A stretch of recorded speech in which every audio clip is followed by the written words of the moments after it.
Hi, folks. Hi, folks. You were tacit today at your pushback channel, and thank you for joining this radio live stream.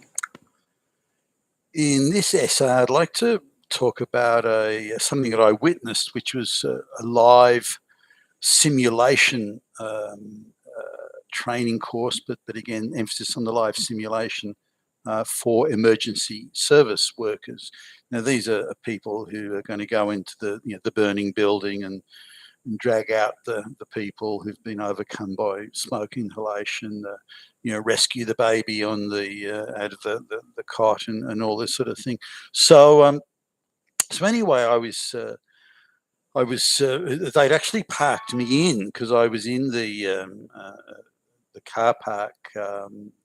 And they doing a live simulation in an area that's like a major, well, I suppose you call it a public park, but anyway, so they're doing a live simulation there, and I end up talking to one of the guy, asking could he move the vehicle so I can get into to my car.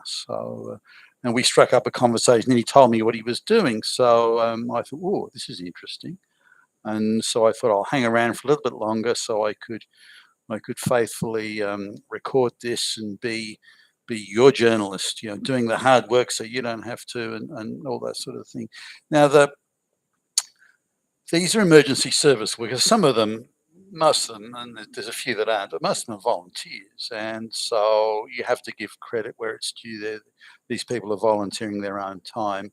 I sometimes wonder, are they doing it for, personal glorification, self-aggrandizement, virtue signaling or something else, or is it a dedication to public service and wanting to help others? I'm sometimes not really sure.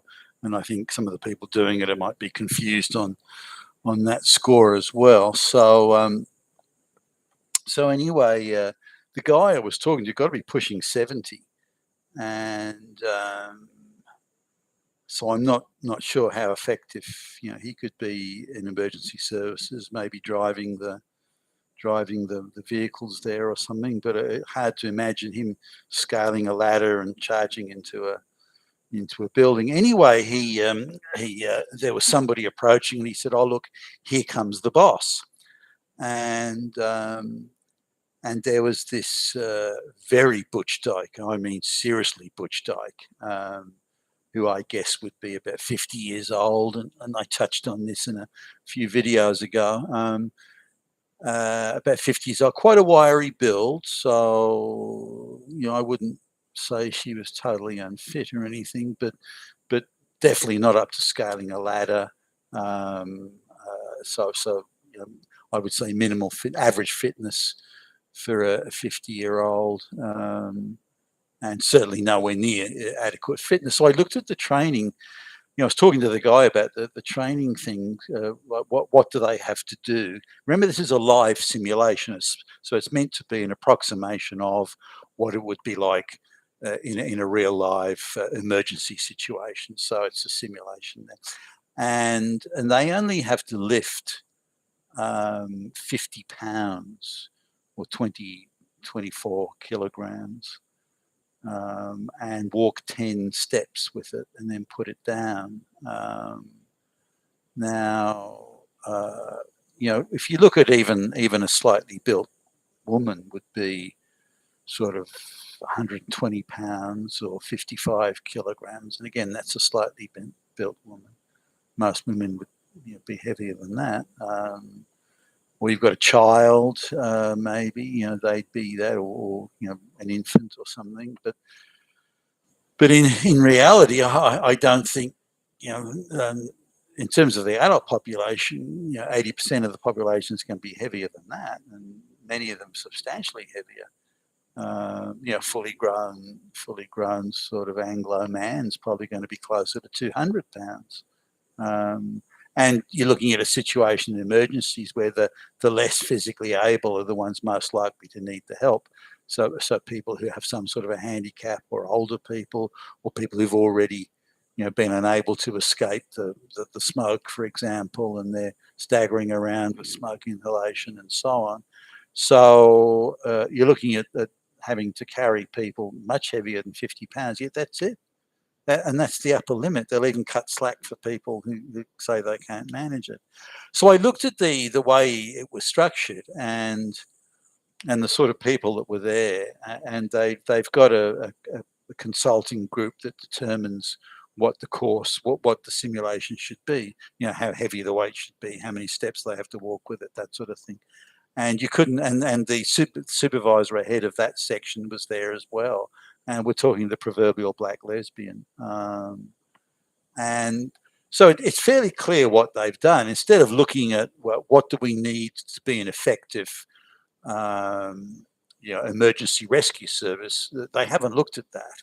Being effective and doing the job is the last thing they've looked at. In fact, I'm not even sure it would have been on their list of priorities. Instead, they've looked at how can we have as much social equity as is ideologically possible. So we have to lower the standard. No, there's still not enough black lesbians in the crew. Let's lower the standard again. No, still not enough black lesbians in the. Let's lower it again. No, we have to lower it a bit more. So now, you've got to drag somebody who weighs 200 pounds was the previous standard.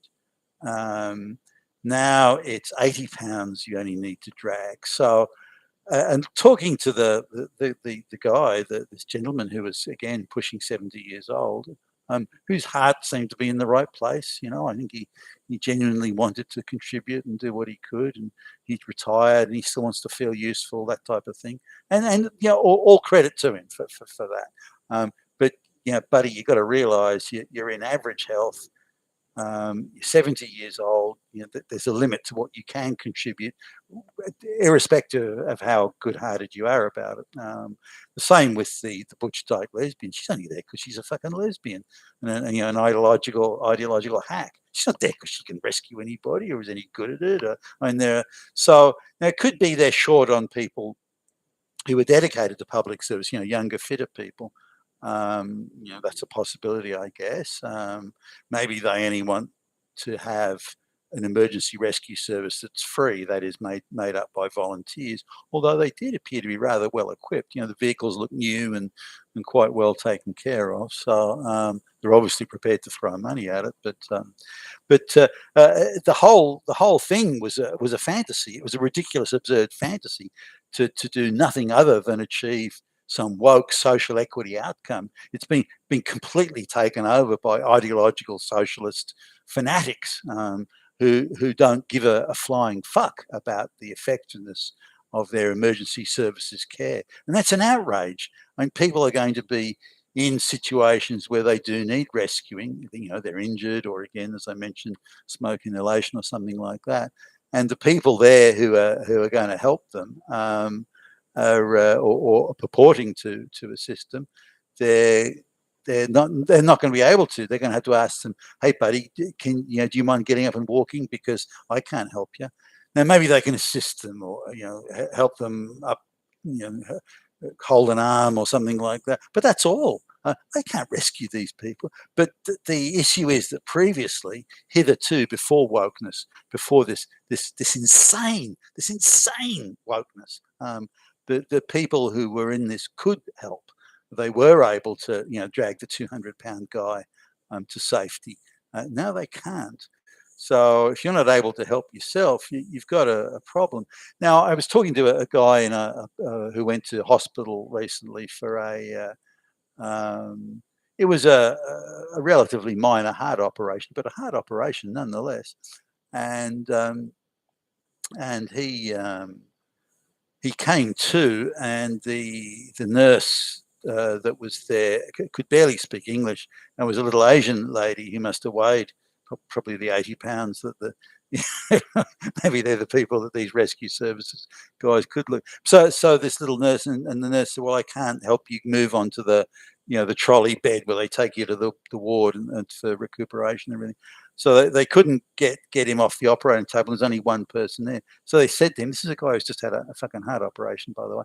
So they said to him, or the woman said to him, the nurse said to him in broken English, "You'll have to get yourself onto the trolley bed, shuffle across, roll over, do what you got to do, but because I can't lift you and there's no one around you can." So it's up to you, and you can't stay here because we're closing the operating table down. And you know, and I think that encapsulates what the future is going to be like. So the emergency service worker comes in, and you're on the floor, you're smoking inhalation, you've got a busted ass and the whole thing, and the black lesbian says, "If you can't get yourself out of this, buddy, you're dead because I can't help you." I think that's it. I mean, there's an aura of almost absurd comedy about it. But that's the fantasy world these ideological, these silly, crazy, insane ideological fanatics have created. That the actual simulation training course to rescue people is utterly incapable of rescuing people. I mean, that's the fantasy world that we're living in. You've been with Tacitus today. That's your Pushback channel. Thank you for listening.